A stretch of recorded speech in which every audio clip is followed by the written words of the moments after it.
Hi. Quick tip for anybody who needs an alternative for child's pose, and you don't have to need this to want to do it. But if pose is hard on your knees or ankles or hips for any reason, and you need to keep it a little higher, a little lighter, these might be two ways to do that. So I have a chair. I've padded it up with a blanket on the seat, blanket on the chair back. I'm going to come and sit with my legs wide, so I do get some space in the front of the spine. I get to open the hips, so this is a great alternative for wide knee child's pose. And because I'm going to be leaning forward, I'm pulling my sit bones back to the edge of the chair seat. So it gives me some space to come forward. I'm going to lean my chest to the chair back and take the arms forward. All right, so this is a very restorative way to open your back body. You can release your head. You could even drop your chin.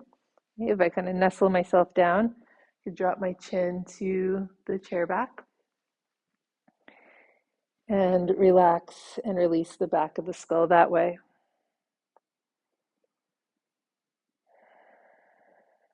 Breathing fully into all of that space you're creating between your shoulder blades, your back ribs, all the way down through the lumbar space. You can also work a little bit on strengthening your shoulders and reaching your arms forward. So if I lift my head a little bit, keeping the chest support, I can practice lifting an arm and releasing, and lifting an arm and releasing, maybe both arms, reaching. I could even lift my chest a little bit, coming up and out of my hips, and then relaxing down. So as active or as restorative as you want it to be. Right, so that is one option. The other option is to support your whole front with the seat of the chair. So I'm going to move this down to the floor just for the entry and the exit of this pose. I'm going to come down and I'm going to slip myself through the chair.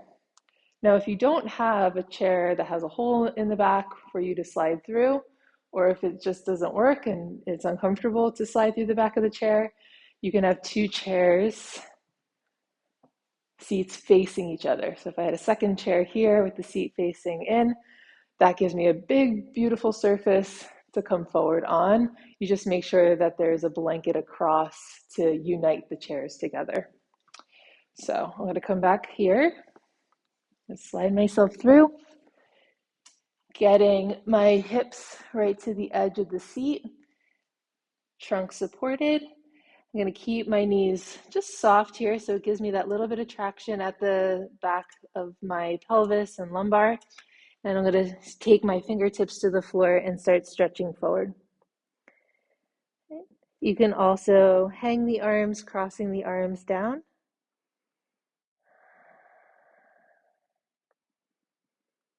Right, switching the arms.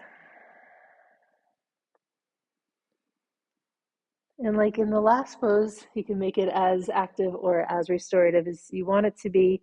So from here, you can really reach out, very long down dog, crawling those hands out. You can also lift your hands up onto blocks and stretch forward. And the other thing you could do here is to build in some back strength, right? So if I wanted to lift a little bit, I could pull my elbows back and exhale, reach forward. Inhale, floating up. Exhale. Right? And the other side of things, right? So it's moving the arms. You could also hold on to the chair and practice lifting and stretching the legs out. And this is a great way to practice lifting the legs without rotating the legs, right? So they're still very square, hip creases on the edge of the chair, thighs pointing down, so that you can really work on lifting from the mid glute, from the middle of the back of the leg. Right? And then if you are working, it's always nice to finish with a little bit more relaxation, right?